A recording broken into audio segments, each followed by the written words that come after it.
అందరికీ నమస్కారం. భారత జాతీయ పతాకం. మన జాతీయ పతాకం గురించి ప్రతి భారతీయునికి తెలిసి ఉండాలి. జాతి గౌరవాన్ని నిలబెట్టడం ప్రతి ఒక్కరి విధి. జాతీయ ముద్ర 3 సింహాలు. జాతీయ పతాకం త్రివర్ణ పతాకంను ప్రతి భారతీయుడు తమ వ్యక్తిగత అభిప్రాయాలకు అతీతంగా గౌరవించాల్సిందే. జాతీయ పతాకానికి, జాతీయ గీతానికి కొంతమంది తెలిసి తెలియక తగిన గౌరవం ఇవ్వడం లేదు కనుక ఇటువంటి ఒత్తిడులను, సంస్థలను దృష్టిలో పెట్టుకొని జాతీయ చిహ్నాలను తప్పుగా ఎవరు పడితే వారు వాడకుండా చూసేందుకు 1950లో ప్రభుత్వం ఒక చట్టం చేసింది. ఆ తర్వాత prevention of insult to national honour చట్టం 1971లో జాతీయ పతాకం కోసమే ఈ చట్టం చేశారు. త్రివర్ణ పతాకంలో కాషాయము, తెలుపు, ఆకుపచ్చ రంగులు 3 సమాంతరంగా అడ్డగీతలుగా ఉంటాయి. కాషాయము త్యాగనిరతి, తెలుపు శాంతిత్వము, ఆకుపచ్చ సస్యశ్యామలం. జాతీయ పతాకం సముద్రయానం ద్వారా 1985లో చుట్టి వచ్చింది. పతాకము పొడవు, వెడల్పు 3:2 నిష్పత్తిలో ఉండాలి. మధ్యనున్న తెల్లరంగు పట్టీల్లో ముదురు నీలిరంగులో 24 ఆకులు గీతలు గల అశోక చక్రం ఉంటుంది. దీని జాతీయ కాంగ్రెస్ పతాకం ఆధారంగా ఈ పతాకం రూపొందించదగినది. దీని రూపశిల్పి పింగళి వెంకయ్య గారు.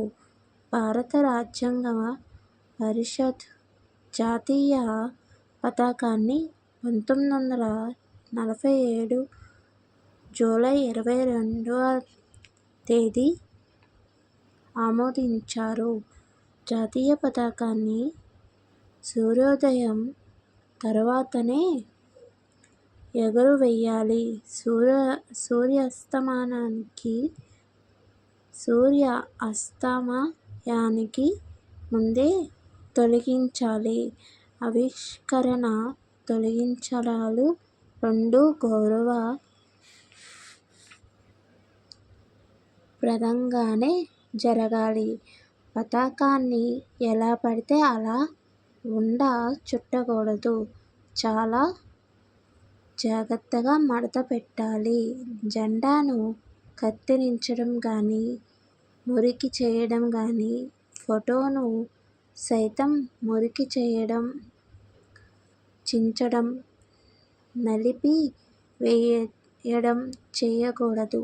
ఇళ్ల మీద, వాహనాల మీద ఎగురవేయకూడదు. వ్యాపార ప్రకటనలకు వాడరాదు. జెండాను చించి సంచులుగా, డ్రెస్సులుగా కుట్టించకూడదు. జెండాను పట్టుకొని గాలిలో అటూ ఇటూ ఇష్టమొచ్చినట్లు ఊపకూడదు. ఇవన్నీ కూడా నేరాలే. ఇలా ప్రవర్తించిన వారు శిక్షార్హులే. మన జెండాకు ఇంతటి పవిత్రత కలిగి ఉంది. జనవరి 26 గణతంత్ర దినోత్సవ సందర్భంగా ప్రత్యేక సందర్భాలలో పాఠశాలల వద్ద, ప్రైవేట్ గ్రౌండ్స్లలో, ఇతర ప్రదేశాలలో జెండా ఆవిష్కరణ చేసి వందనం సమర్పించవచ్చు. ఇండిపెండెన్స్ డే, రిపబ్లిక్ డే, రోజులలో ప్రతి భారతీయుడు తప్పనిసరిగా విధిగా పతాక ఆవిష్కరణకు హాజరై ఇతరులతో మాట్లాడకుండా కదలకుండా క్రమశిక్షణ పాటించాలి. ఎవరి వాహనాల మీద పడితే వారి వాహనాల మీద జాతీయ జెండాలు ఎగురవేయడానికి వీలులేదు.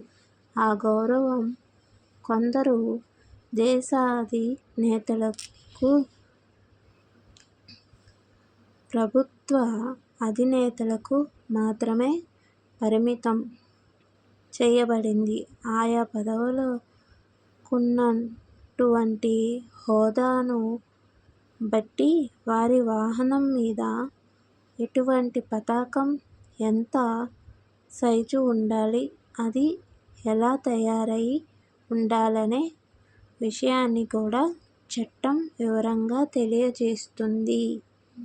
నమస్తే. నచ్చితే లైక్ కొట్టండి.